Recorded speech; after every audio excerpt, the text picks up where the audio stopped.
Curtis Blaydes versus Chris Daukaus takes place this weekend in the main event of UFC Fight Night Columbus, Blaydes versus Daukaus, and I can't wait for this heavyweight matchup. Number 4 in the world, Curtis Blaydes, versus number 9 in the world, Chris Daukaus. 2 top 10 heavyweight contenders go into war this weekend. Who is going to win?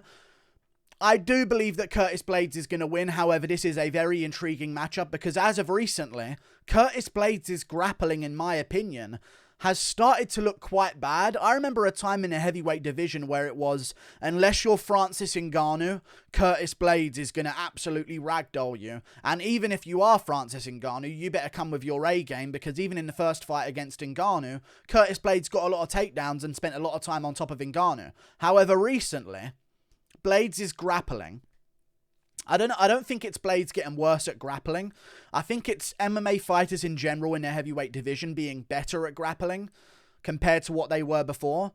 I think Curtis Blaydes' grappling has been a lot less effective recently than it has been previously in his career. So that's what makes this fight more interesting to me. Chris Daukaus is a black belt in jiu-jitsu. I'm sure he does have a chance on the ground to make something happen here. Just, do I think he can wrestle with Curtis Blaydes? I don't think he's going to be able to wrestle with Curtis Blaydes. Not just because the skill level isn't there. The skill level might be there. He is a tiny heavyweight. He is shorter than Derek Lewis and like half the width of Derek Lewis. That might be an over-exaggeration. He does have a bit of size on him himself, but he's not a big heavyweight by any means whatsoever. He's not like a Taito Ivasa shaped guy where there's still a lot of mass on him in his legs, in his shoulders and stuff like that, even if he does have a bit of a jelly belly. Chris Daukaus looks like a loose, popped, inflatable Chris Daukaus figure, in a way. Like, I think he should be a light heavyweight, in all honesty. Like, I believe he's something like 240, 230 pounds as a heavyweight, which isn't bad. Like, Stipe Miocic has done it before. I just think the time of those heavyweights is dwindling. There are new heavyweights like Aspinall, who moves like a middleweight, but is still about 250 pounds, lean, solid, built muscle, long arms, big legs, like big, massive head that can take punishment. I just don't think Chris Daukaus fits in with that bunch. Do I believe he's a better striker than Curtis Blaydes? Yes, I do. I believe he will outstrike Curtis Blaydes whilst they're on the feet. Probably land a couple of decent leg kicks. Probably a couple of check hooks and stuff like that. But in order to win against Curtis Blaydes, he's got to finish Curtis Blaydes, in my opinion. I don't see a world where he wins a decision and doesn't spend time on the ground during that decision. And if he does spend time on the ground during that decision, I think Blaydes is going to win. Like, I think Blaydes' wrestling will be a massive factor in any decision that they have. And I don't see Chris Daukaus winning a decision. I think the best chance for Daukaus is to KO Curtis Blaydes. And it's no easy task. And not only is it not an easy task, Chris Daukaus is not a one-punch KO kind of guy. He's like a multiple punch combo, rock you initially, and then another punch combination puts you away. Like, he didn't flatline KO Alexei Olenek. He rocked Alexei Olenek, rocked him again, and then finished him by standing TKO against a cage because Olenek wasn't responding with any shots. Like, it was like an equivalent of an Arnold Allen versus Dan Hooker in the heavyweight division that he did against Alexei Olenek. And although he does have good signs of initial takedown defense, like he did show against Olenek as well, Olenek is not the wrestler that Blaydes is. He's maybe a better grappler, and maybe if they spent an entire fight on the ground, Olenek would end up submitting Blaydes or something crazy like that. But in terms of like the wrestling exchanges of like who gets who to the ground and who can resist the other guy getting them to the ground, Blaydes had a pretty easy time in takedowns on Alexei Olenek. It's just once he got there, he wasn't in like the best situation because Olenek's tricky on the ground. He's looking for weird chokes that you haven't seen even before. Like, he's going to wrap up an armbar at heavyweight on bottom. You've got to be careful for that kind of stuff.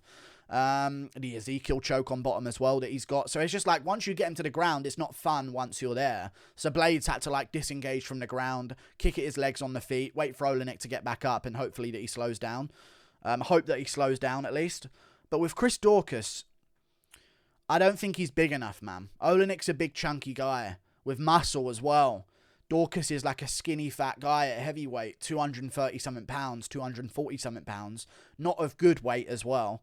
It's not like 240 pounds of lean, solid muscle. Like, I'm sure he's muscled up underneath that rubber skin that he has around him. But it's just, I don't think he's going to be strong enough to stop the blast double leg of Curtis Blaydes. And not only do I not believe he's going to be strong enough to stop it, I don't think he's going to be strong enough to survive while he's down there with a massive 6'4", 200 whatever, 60, 50 pound Curtis Blaydes on top of him. I don't think he's going to be good enough to stop it happening in the first place. And I don't think he has the style to be successful without it happening. He has a combination step forward in the middle of combination striking style. A lot of his finishes, if you watched him, the Olenek finish, he's rocking him and he's throwing combinations as he's stepping forward with his shots. He's also doing a lot of stuff like against Rodrigo Nascimento Ferreira. He rocks him and he steps forward with his shots, eventually putting away Rodrigo. Against Parker Porter, might be the best example of this in his career. He's rocking him and he's throwing adjacent shots over and over again, switching stances, different arms each time. And that's why he's putting away Parker Porter. You put him against a guy like Curtis Blaydes, he'll take the initial punch, wait for the second few, and as you're stepping through to land those extra combos, he's blast double-legging you on the canvas all day, every day. I've used this example for a lot of heavyweights, or not a lot of heavyweights, for a lot of fighters recently, especially Colby Covington versus Jorge Masvidal. Part of Masvidal's trickery on the feet is to step through with combinations and land when you think you're out of range because he stepped through with a combination. And that's why Covington was kind of getting him down and making him worry about pushing forward a lot of the time as well, because he knows the double leg is there and he can't stop a double leg if he's in the middle of switching stances. I think that's what's going to happen to Chris Daukaus. I think they're going to be very patient early on, and I think Daukaus eventually is going to land a decent shot. Blaydes is going to be like, oh, Daukaus is going to go in, trying to throw combinations, and then Blaydes shoots right underneath, ends up on top. Daukaus tries to fight out of it, but Blaydes passes over into half guard, lands some shots to the body, some little elbows to the body and stuff like that, punches upstairs, and eventually I do see Blaydes getting like an arm triangle, like a real, I know I call arm triangles a lot, but they do happen quite often. It's a bully move, essentially, on the ground. Like, there is skill to it, I understand, but there's not as much skill to, like, an inverted triangle or some of the other submissions that you can go for on the ground, like, really, like, more technical from the top position. It's just like a bully move. I'm bigger than you, I'm stronger than you, I'm putting you in an arm triangle. It's hard to get caught, you know what I mean, in an arm triangle. You don't leave yourself open and then, oh, he's caught me in an arm triangle. At lower weight classes, that might happen, but, like, at heavyweight, someone's putting you in it step by step. They've got good shoulder position in half guard. They step over into mount, land a couple of shots. You try and back out of it. They get good shoulder position again, get their head in the right place, pass over the legs onto the other side of you. Now they're like kind of inside control with the right grip for an arm triangle. Like they force you and mold you into the position for an arm bar. And I think Curtis Blaydes is going to be big and strong enough to do that. And even on the feet, Curtis Blaydes has improved recently. And he takes a shot so well. Like, I know he's been KO'd at heavyweight by Derek Lewis and Francis Ngannou, but to be fair, out of all of the people Francis has taken on, he took all of his shots in the first fight well. And in the second fight, yeah, he got dropped a bunch of times and it should have been stopped. I'm not claiming early stoppage at all here, but he was fine afterwards. He was up complaining to the ref like, I was getting back up. Ngannou's opponents are not doing that. They might be complaining to a ref, like the referee of the fucking Shadow Realm, maybe. Like, I don't belong here. Let me back into humanity and real life. And then maybe the referee of the Shadow Realm will allow them back into the real life world. But they don't argue with the ref after getting KO'd by Ngannou. Blaydes was, like, recovering well, getting back up. Like, sure, he got dropped a bunch of times and it should have been stopped, but it shows a good chin on him and good recovery time as well. He has been finished as well by Derek Lewis, which was an out-cold KO. It's Derek Lewis. Look what he just did to Daukaus.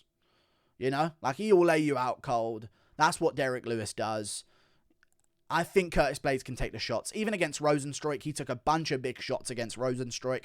Eyes swollen up like an absolute mess. Taking big shots on the side that he can't see anything from. And he did well. He got him down where he needed to, even with one eye. I know it wasn't the best performance of his career, and neither was the Volkov one, but he's doing this like through damage that he's taken by them. And he's still getting it done. I think if you put him in fresh against a guy like Chris Daukaus, who doesn't have one-punch KO power, doesn't have a physical presence in the cage, relies on combination punches whilst moving forward, it's a recipe for him to be able to take the shots that he gets and double leg in the middle of combinations whenever Daukaus goes for him. That's my opinion on the topic. I think Blaydes is he's one of the only locks of this card. There's a couple of others as well, but this card's pretty hard to predict. But I think this is a reasonable favourite. I don't think he should be 4-1, but they're doing that with odds all the time recently because people watch my videos, get 70% correct, and it's like costing the betting companies way too much. I understand. But Curtis Blaydes wins this, and I reckon I might put some money on him.